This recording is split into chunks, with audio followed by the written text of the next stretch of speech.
Bienvenue à tous. L'homme rêve depuis toujours de se surpasser et de dépasser ses propres limites.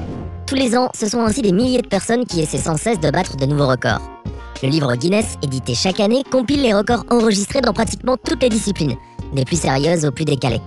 Car si certains possèdent des talents inouïs et sont capables de grandes choses, d'autres se lancent dans des distractions futiles et y excellent au point de battre leurs propres records. Mais au final, que ce soit des records épatants ou stupides, il n'en demeure pas moins que ce sont des exploits que personne n'a pu égaler. Alors, installez-vous bien, car aujourd'hui nous allons découvrir les 9 records les plus fous, ceux qui sont vraiment imbattables. Si vous pensez qu'un jour le corps humain pourrait intégrer des organes ou des membres entièrement robotisés, sachez que Neil Harbisson, lui, a déjà franchi la barrière. Ce jeune artiste catalan de 35 ans est en effet devenu le premier cyborg sur notre planète, en se faisant greffer une antenne sur la tête. Mais il faut dire que ce n'est pas vraiment pour capter la radio que Neil a installé cette antenne sur sa boîte crânienne. Né avec une achromatopsie, une maladie génétique très rare qui se manifeste par une absence totale de couleur, le jeune artiste a imaginé et créé cette antenne avec l'aide d'un ami féru de cybernétique. L'antenne est quasiment une extension sensorielle qui capte les couleurs et les traduit en notes sonores. Neil Harbisson mémorise les fréquences associées à chaque couleur et peut ainsi peindre en couleur au lieu du blanc et noir qu'il utilisait avant. Depuis, ce jeune artiste qui se déclare cyborg a obtenu des autorités à force d'acharnement qu'elles le reconnaissent comme tel. Et bien qu'il n'a pas eu de réponse officielle, le renouvellement de son passeport avec une photo de lui arborant fièrement son nom, un golfeur sont vite vexés si leur balle ne couvre pas assez de distance. Kirsten Maas, lui, a trouvé la parade. Ce Danois de 49 ans a en effet inventé un club qui permet, même à un golfeur du dimanche, d'envoyer la petite balle alvéolée à une distance de 165,46 mètres. Le seul bémol reste la taille du club qui atteint 4,37 m, ce qui en fait d'ailleurs le plus grand club de golf au monde, homologué par le livre Guinness des records. Le golfeur danois a aussi développé une technique imparable pour réussir de bonnes frappes et pourquoi pas des trous en un avec son club hors norme.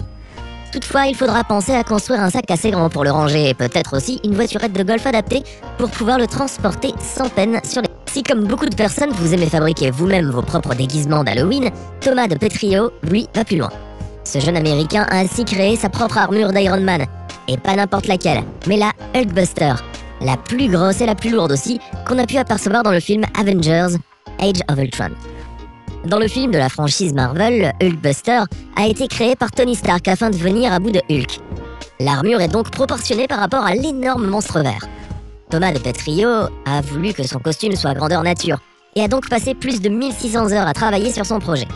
Le résultat est vraiment incroyable avec un cosplay de 2,9 mètres et pesant près de 50 kg, qui a d'ailleurs fait sensation au Comic-Con de New York.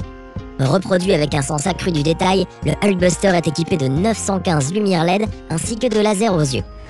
Ce costume au squelette d'aluminium et à la coque conçue en polycarbonate a coûté la bagatelle de 60 000 $, faisant de lui le costume le plus petit est un homme qui a longtemps défié la gravité, perché sur un bout de filin. Ce célèbre funambule français, âgé aujourd'hui de 70 ans, a appris l'art du funambulisme en parfait autodidacte. Il a réalisé de nombreuses traversées sur un fil tendu entre des monuments ou des sites mondialement connus, comme en 1971 à Notre-Dame de Paris ou en 1973 au Harbour Bridge à Sydney, un des plus grands ponts en acier au monde. Mais ce sera sa traversée illégale entre les sommets des 2 tours du World Trade Center à New York le 7 août 1974 qui le fera accéder à la notoriété mondiale. Ce jour-là, il déjoua astucieusement avec son équipe la sécurité des tours, en se faisant passer pour des techniciens venus installer des câbles. Les mêmes qui lui serviront à accomplir ce qu'il a nommé le crime artistique du siècle. Le 7 août 1974, peu après 7 h du matin, il commença la traversée. Il est resté pendant 45 minutes sur le câble à plus de 400 mètres au-dessus du sol, faisant 8 passes en 4 allers-retours, au cours desquels il a marché, dansé, s'est couché et mis à genoux pour saluer les observateurs. Son exploit a été apprécié du grand public et célébré dans le monde entier, et lorsque la police est venue l'appréhender, les employés de bureau du World Trade Center, ainsi que toutes les personnes présentes sur les lieux, l'ont acclamé lors de son arrestation. Jugé coupable, le procureur de l'État de New York a décidé d'abandonner toutes les poursuites en échange d'une représentation gratuite d'un numéro d'acrobatie aérienne pour les enfants à Central Park.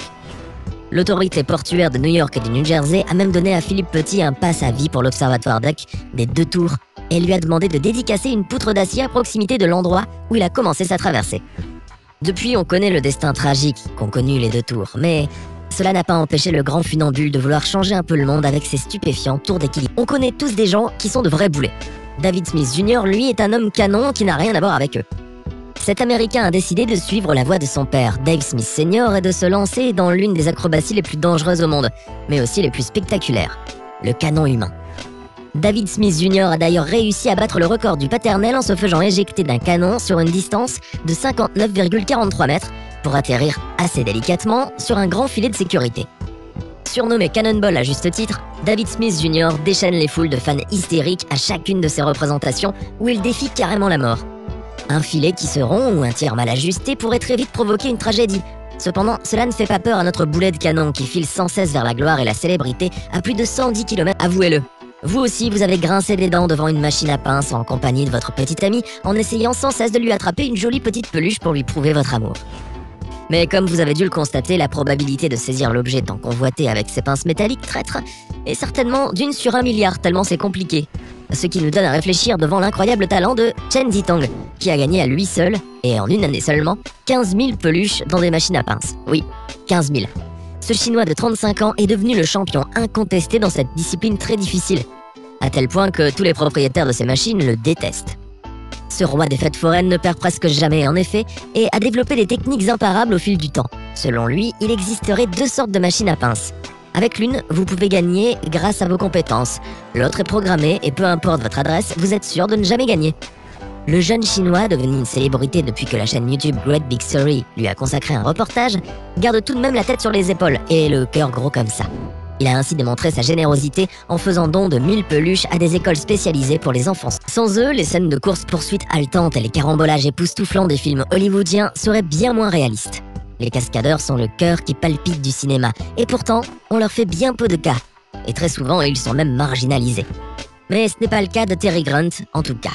Cet as du volant effectue des figures improbables avec aisance au volant de n'importe quel véhicule à 4 roues. Terry Grunt a inscrit plusieurs records du monde, tous homologués par le prestigieux livre Guinness des records. Il détient ainsi le record de la plus grande distance parcourue sur 2 roues et le plus grand nombre de donuts, qui sont des tours que la voiture fait sur elle-même en driftant. Autant avoir le cœur bien accroché, car pour essayer de battre le record de donuts de Terry Grunt, il vous faudra faire au moins 567 tours consécutifs sur vous-même. Le dernier record qu'il a accompli est un surprenant looping au volant de sa Jaguar, considéré comme le plus grand du monde, avec 19,08 mètres de diamètre. Une vraiment... Comme beaucoup, votre Rubik's Cube vous en a certainement fait baver sans jamais pouvoir être résolu, au point que vous l'avez laissé prendre la poussière au fond d'un sombre grenier. Sungbom Cho, lui, résout le sien en moins de 5 secondes. Eh oui, vous avez bien entendu, ce jeune Coréen a battu le record mondial de Rubik's Cube en moins de temps qu'il ne vous faut pour boire un verre d'eau. C'est lors de la compétition Chicagost 2017, organisée à Chicago, que Sungbom Cho a réalisé cet exploit, et on peut voir qu'il est le premier à être étonné. Sur la vidéo, on le voit en effet prendre place à une table de jeu pour résoudre un Rubik's Cube et démarrer au top départ en se concentrant sur son cruel casse-tête, sans se douter qu'il allait le finir très exactement en 4 secondes et 59 centièmes. La moue sur son visage marque le plus grand étonnement lorsqu'il s'aperçoit qu'il a résolu une des énigmes les plus torturantes pour l'esprit humain en si peu de temps. Acclamé par le public, le jeune Coréen a tout de même révélé qu'il a utilisé une technique bien connue des acharnés du Rubik's Cube, sans bien sûr la dévoiler. Car c'est bien connu, les magiciens ne dévoilent jamais leur tour. Alors que pensez-vous de ces records pour le moins incroyables? Vous ont-ils impressionné? Donnez-nous votre sentiment dans les commentaires.